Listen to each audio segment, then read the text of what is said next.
hustling. I won't be defined by your dreams, committed to my goals, yeah. Gotta do my own thing, keep up the hustling. Hi, welcome to Hustleburg. This podcast is all about small business in St. Petersburg, Florida. How the business owners got started, how they built their business, and how they serve our community. I'm Brett Bittner, and I'm the host of Hustleburg, and I started Beyond Your Side Hustle, a marketing firm where we help budding entrepreneurs go beyond their side hustles and ditch their 9-to-5s. As the founder of a small business here in St. Pete myself, I love meeting and talking with fellow small business owners. Lucky for you, I also like to record those conversations for you to listen to. If you find anything of value in this episode, I encourage you to subscribe to the podcast, because there are probably more nuggets in other episodes, both past and upcoming. It would also be great if you rate and review the episode to let us know what you got out of the conversation. If you have a question about marketing, building your brand, or operating your small business that you'd like to have answered on a Q&A episode, please visit beyondyoursidehustle.com/podcast question to submit it. In this episode of Hustleburg, I have the good fortune to speak with Katelyn Grady, who co-owns with her partner Jenny Miller the Body Electric Yoga and Athletic Companies. This was a really fun interview to do, and I really hope you enjoy it.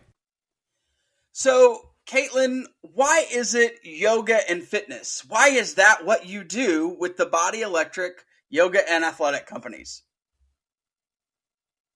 Yoga is really my passion, but yoga is really a philosophy of self-study guided towards like overall wellness.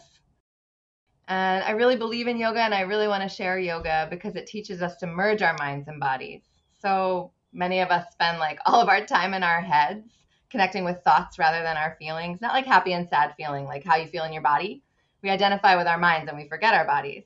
And one day it just kind of dawned on me that it's not really just the postures that we perform, but that like really at a deep level, what makes a practice, particularly an embodied practice, so any movement practice from lifting weights like crazy or like meditating, it's the way that we do it that makes it yoga. And I'm an athlete too, and I work out a bunch, and I work out in this like super yoga way where there's this emphasis on somatic awareness and balancing movement with stillness and stiffness with softness, which is all yoga philosophy stuff.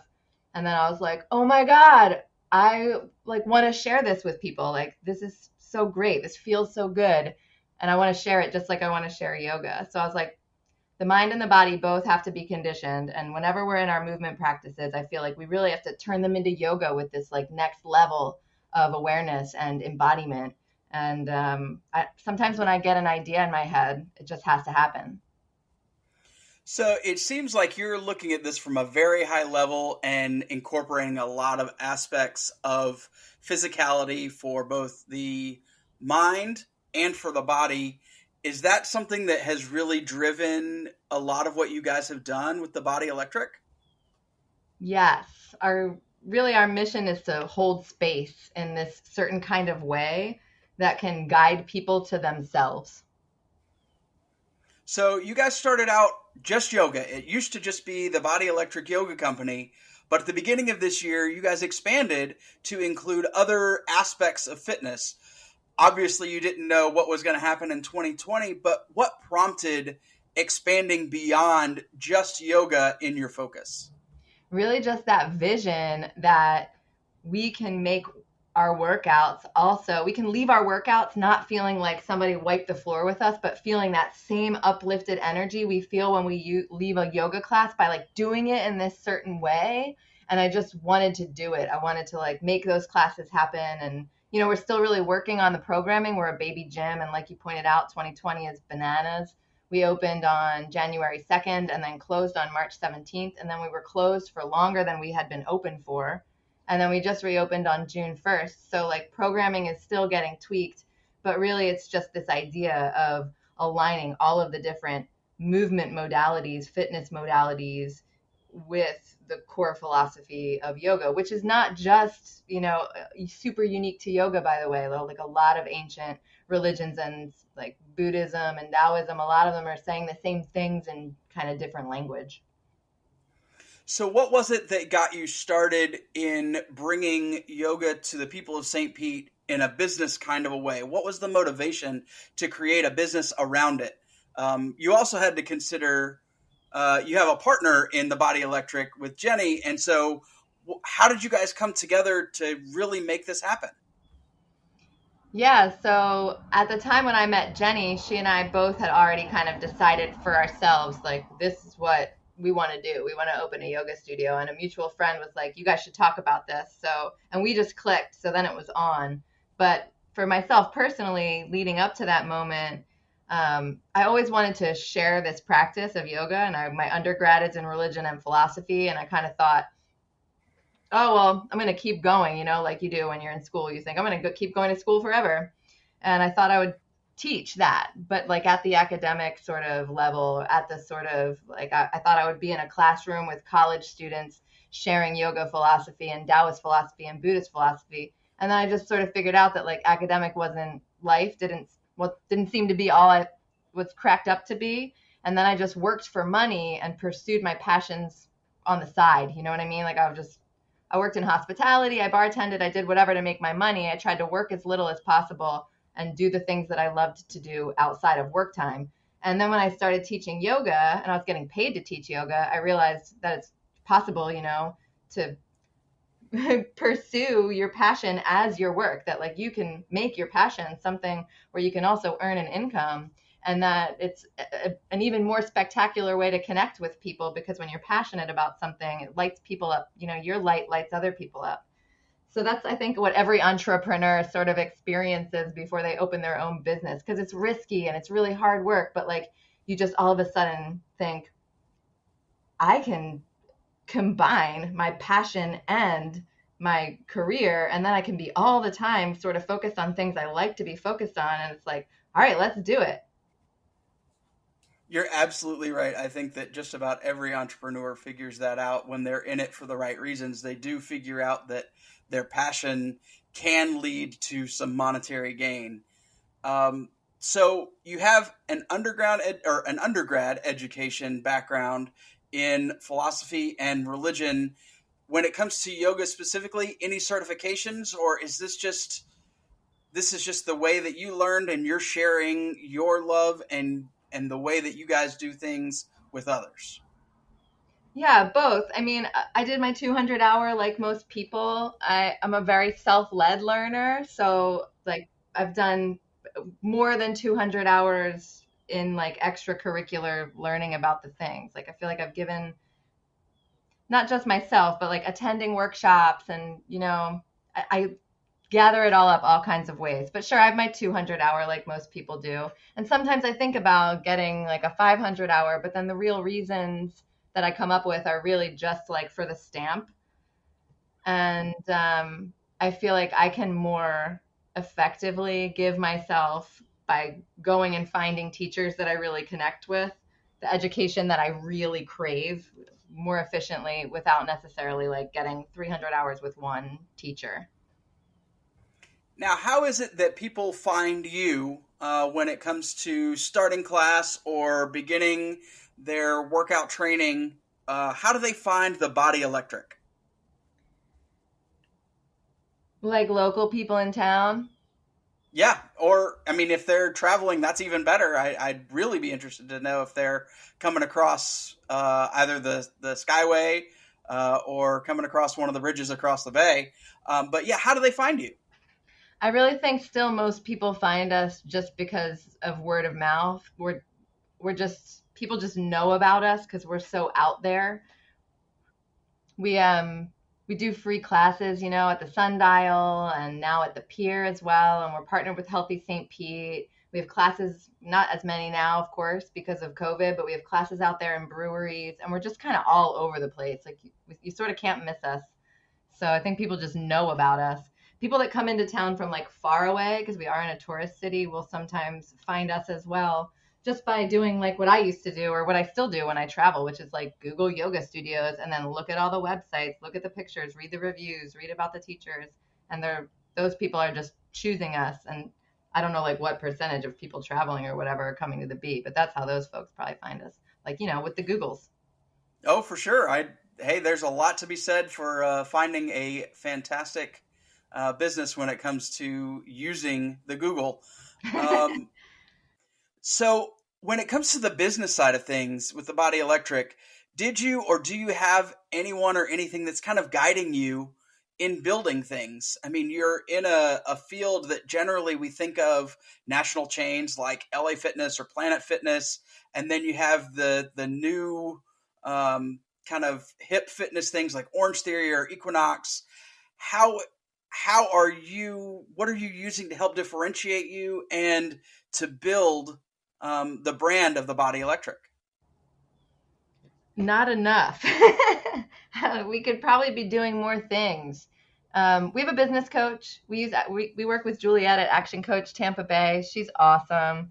She's not obviously like a specific fitness person, and we're definitely not taking notes from national chains on how to run our business. We really like try to take notes on the way to run our business on the gym side from the way we run our yoga studio, which is, I guess, the same way a lot of more independent group yoga studio or group fitness places operate, on a membership sort of model, on a retention sort of model, on a model that really both empowers and takes good care of the people who are sharing their talents and getting the people excited about coming in. We really try to be guided by like our intuition about, and of course with like help from Juliet, and we have a lot of entrepreneur friends. Like, of course, making money and stuff is important, but we really just try to be guided by like, what, does this feel good? Does this seem like it will both make money and honor this employee's time? Like, we just sort of figure it out as we go. We honestly have no idea what we're doing. Well, with that, my next question just kind of falls naturally. What is the most important lesson that you've learned thus far from the business side of things? The biggest takeaway that you probably had no idea about before you started the business? Which one? The new bit, like the gym, or Any. like since 2013? Oh man, so many lessons. And what's really interesting is like staying one company and even having like a lot of the same employees be traveling with you on the road and making the changes to adjust to those big lessons and trying to keep everybody on the same page. I would say, like, if I wanted to sum up all of the lessons, like all of the lessons can fall under this one category of like, we learn a big lesson, then we have to make a change in the business. We have to get everybody excited about that change and like keep things cohesive, both outward looking and inward culturally. So right now, you have two locations, one that's primarily yoga focused, one that's more gym like. That's where your business is in 2020. Where do you guys want to take it, and what are you doing to get you there? Honestly, I'm trying really hard to just tame myself down right now and like really focus on, because this year has been so shaky, and like probably most small businesses and even probably many national chains, like the certain kinds of businesses like ours that are extremely hit by COVID, because like restaurants, anywhere where you used to have a ton of people come in and you relied on that to make money, and now you can't do that. So right now what I'm really focused on is how can we, make this work with these constraints that are going to remain for the foreseeable future. And at this moment, what it looks like is try to grow our virtual programming, maybe by hooking up with, big businesses who are looking for virtual corporate wellness options. Like, I don't know, we're working on some stuff like that. But it's also about, like, the gym is still so new right now. I think we're just super focused. There's so much potential on that property. It's a huge building. I think we're just really focused for at least the next, like, 5 years on just, like, making that place hop, like how the yoga studio hops. So I've seen a lot of the photos that you guys shared and that we used in promoting this episode. You are definitely working in the business in the day-to-day. If you had to kind of split your time and define it as working in the business versus working on the business to develop and grow, how would you say that splits for you? Well, it just, because of all this stuff, it just took a bit of the scales just got tipped, let's say, to working in the business because of trying to keep payroll down and having to get really creative and changing up a lot of things. I think I would be happy with like a 50-50 split where 50 of it is spent on teaching, being in the room with people, sharing the things I'm passionate about, and getting people excited, helping people get in their bodies in all the different ways. I like to teach all the different kinds of classes, and then working with our coaches and our teachers to, just like share stuff. Like I told you earlier, I'm super thirsty and I'm always pulling in new stuff and getting ideas about how we can make our offerings better. And I'd like to be able to spend more time doing that in the business. And right now we're just sort of like putting out fires and redoing the schedule and figuring out how to have a virtual studio, and all that stuff takes a ton of time. Yeah, I would say so far the probably most prominent word that I've heard to describe business in 2020 is pivot. You've had to figure out how to change and adapt to what's going on. You mentioned earlier in our conversation that you utilize the services, utilize the relationship with a business coach. Are you reading, watching, or listening to anything that helps you helps to guide you in what you're embarking on? You mean just straight up business stuff? Or even in, I assume there's plenty in the practice aspect of things. There's always something to learn there, whether it's, greater mindfulness or different techniques or different styles of yoga. And of course you have a big change going, including the gym aspect of things, but yeah, mostly the business stuff. Yeah, so you're right. There's like tons of stuff out there on all of the subjects, and I love to read and listen to books and listen to podcasts. And on like straight to business stuff, there's like a couple podcasts I like.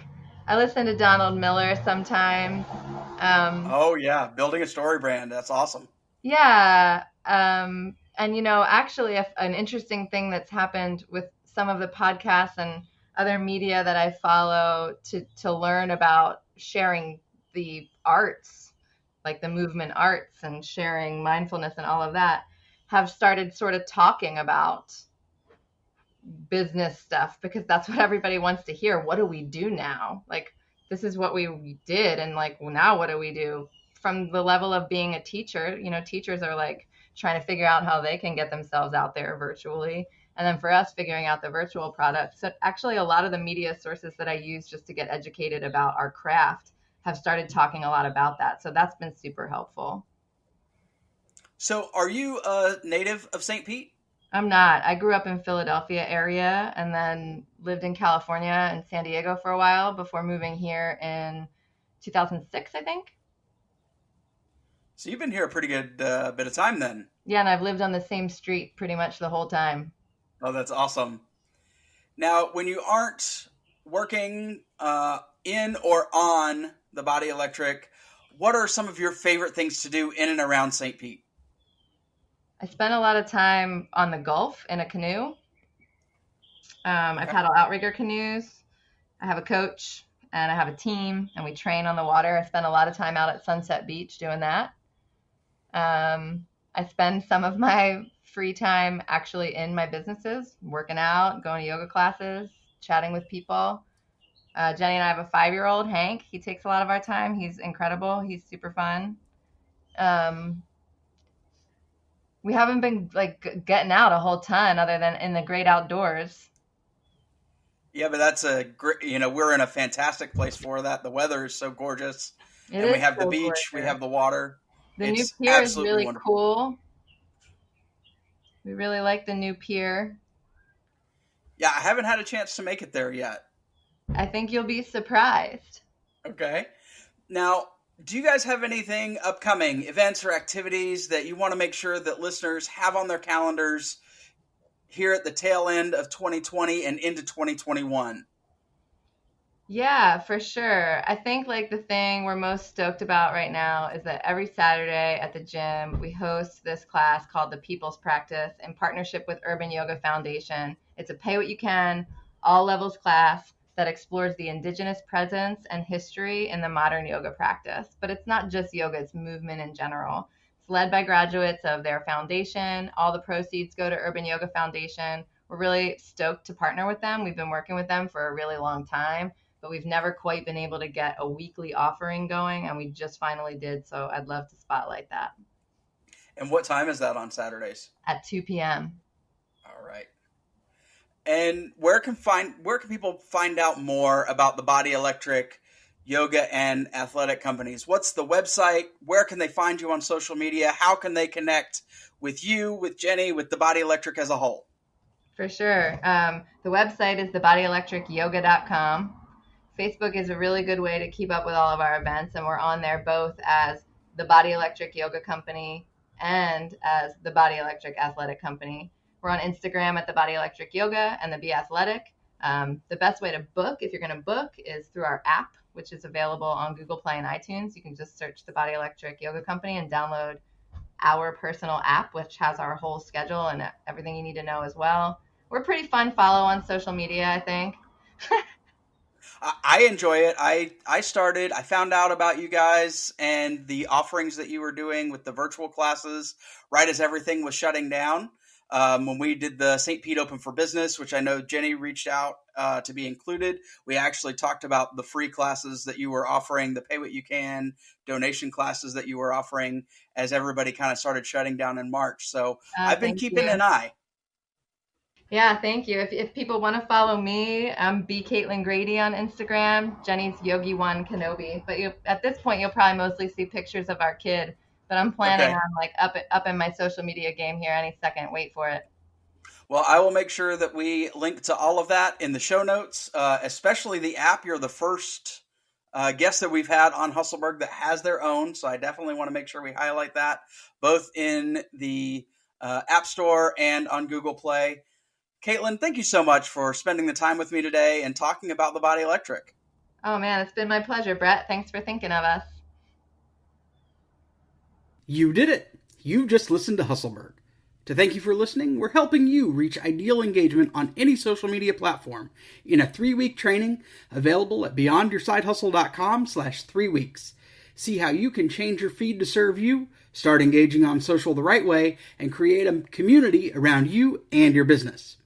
Speaking of businesses, if you're a small business owner in St. Pete and you'd like to be a guest on an episode of the podcast, let us know at beyondyoursidehustle.com/podcast guest.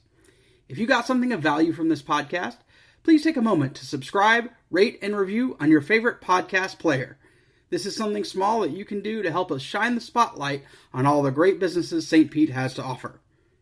The music in this episode is Defining Your Dreams by my friend Rhymer Educator. On May 28th, he released a mixtape entitled Quentin Quarantino about loneliness during the COVID-19 pandemic, and I encourage you to check it out on Spotify, iTunes, or wherever you listen to great music. Thanks so much for listening, and we look forward to sharing with you how we do business in the Burg.